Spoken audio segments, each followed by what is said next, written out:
Do you struggle with perfectionism? Do you struggle with thinking that you have to be perfect to do something? Does perfectionism get in the way of your success? Does it get in the way of your day-to-day life? Have you wondered what it would be like if you weren't run by that perfectionistic mindset? Today is all about perfectionism and what we can do to stop it from running you and robbing you of your joy, peace of mind, happiness, contentment, and ultimately your success. Stay tuned and listen in to strategies that will surprise you at how simple they are to implement and how quickly you will start to see results. Hello and welcome to Say Yes to You and Why You Don't. For women, great. It's saying yes to others. Not always as great. It's saying yes to themselves. I am Claudia Braun, mindset, lifestyle, and EFT coach for women ready to start saying yes to themselves. And if you haven't taken the 5-minute assessment to understand how your mind is working for you or against you, the link is here in the show notes, and it is truly a 5-minute assessment, and it will allow you to see where your mind gets off track, and it will give you an opportunity to see what you can start to do differently. Because as we've talked about here so many times, without awareness, you can't change anything. So getting the assessment, getting the results directly sent to your inbox, nobody else has to see it. It's an opportunity to see into you. And years ago, I learned the definition of intimacy, into me see. And this is really an opportunity to have intimacy with yourself. And without that, you truly miss out on your own opportunity to be fully you. Okay. What I know about this perfectionism is that it will tell you that unless you are perfect, unless the project you're working on is perfect, unless you are 100% everything is right, then it's not good enough. You're not good enough. It's not okay. Sound familiar? This is often something that I hear from my clients, that they work on something until it's perfect, but it's never going to be perfect, so they're never completely satisfied with the work that they do. And constantly feeling this internal sense that somehow they're not good enough. And then increasing their stress, their worry, their anxiety, fear of other people finding out that they're not perfect, and not being able to let things go, right? Do you have that feeling that you just can't let it go? Like maybe you've worked on a project, but you can't let it go. You're still thinking about that thing you should have done. You should have done this, should have done that, should have done that. And all of these shoulds weighing on you and keeping you from seeing what you have done. And that's the thing about perfectionism. First off, there is no perfection. And we as humans are not perfect, nor are we meant to be that way. But one of the programs of the mind, and in the work that I do with my clients, we call it the stickler, right? The stickler, she wants to be perfect. She thinks you need to be perfect. And she will point out to you how you're not perfect and how you should be working on something tirelessly, endlessly, perhaps to your own detriment, causing you to lose sleep, causing you to take on projects or overcommit yourself because you think you should, and then never feeling that quite measured up. And so all of this energy, your vital energy, wasted on something that will never be. But your mind tells you, no, it will be. You just have to work harder. If this resonates with you, know that you're not alone. Almost every client I work with has this going on in their mind to some extent. And it's one of the things that we work on to help them come back to peace, come back to who they truly want to be. Because you know, when you are run by this idea that you have to be perfect, that everything you work on has to be perfect, you're constantly feeling pressure.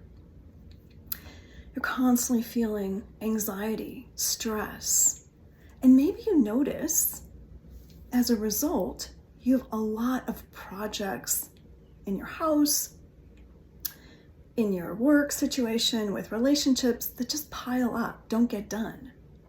Well, when you think about it from this perspective, the only way you want to do something is if it's perfect. Why would you want to work on it? Because you're never going to measure up and be as perfect as you think you need to be. Because perfect doesn't exist. So why try? Why bother? Why go ahead and do it? Sometimes I tell my clients, just half-ass it, just to get it done. Because sometimes what I know about my clients is their half-assing is pretty damn good. But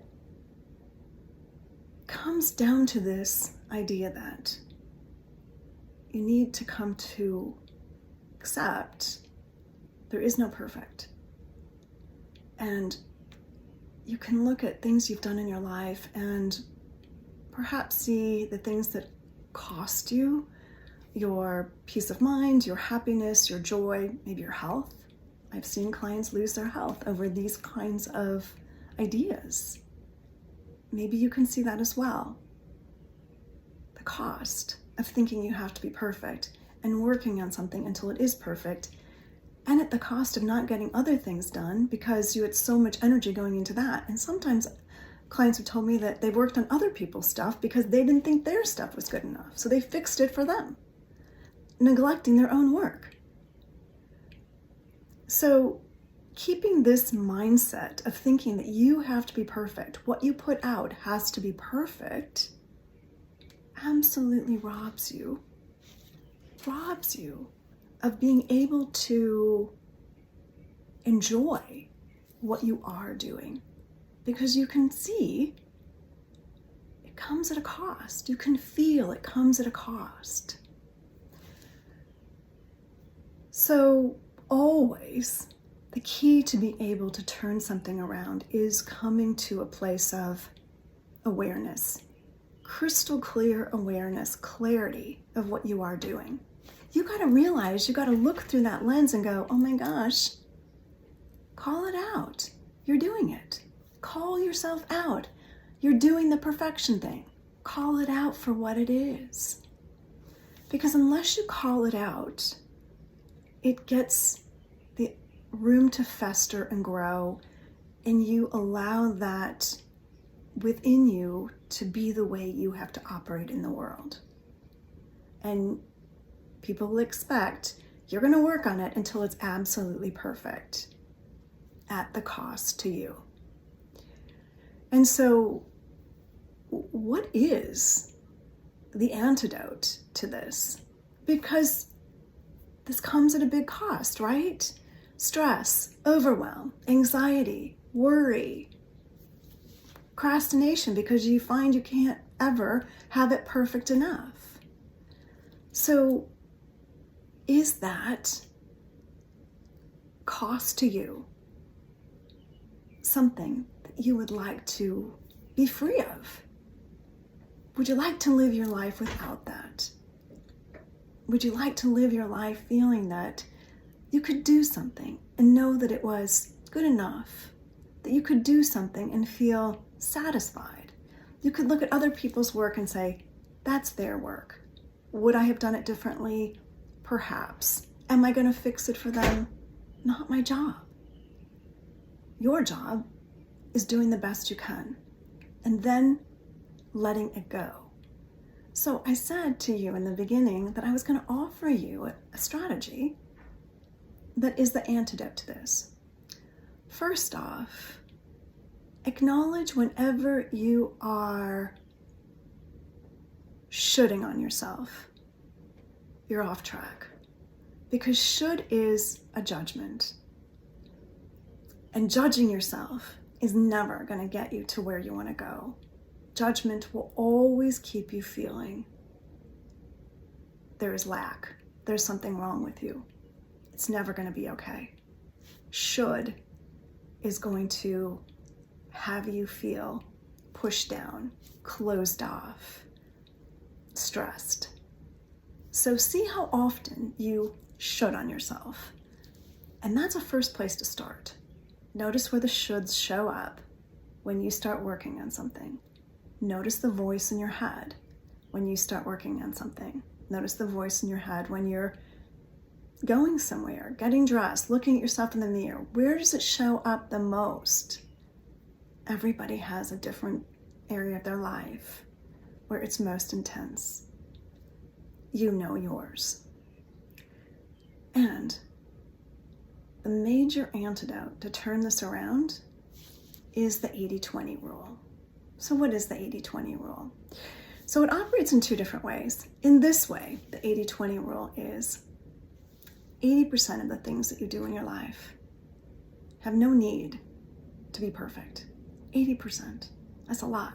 That's most of the time. Most of the things you work on in your life don't have to be perfect. Kitchen counter doesn't have to be perfect. Your kitchen doesn't have to be perfect. Your house doesn't have to be perfect. Your physicality doesn't have to be perfect. Good enough, good enough. Many of the projects you work on don't have to be perfect. Good enough is good enough.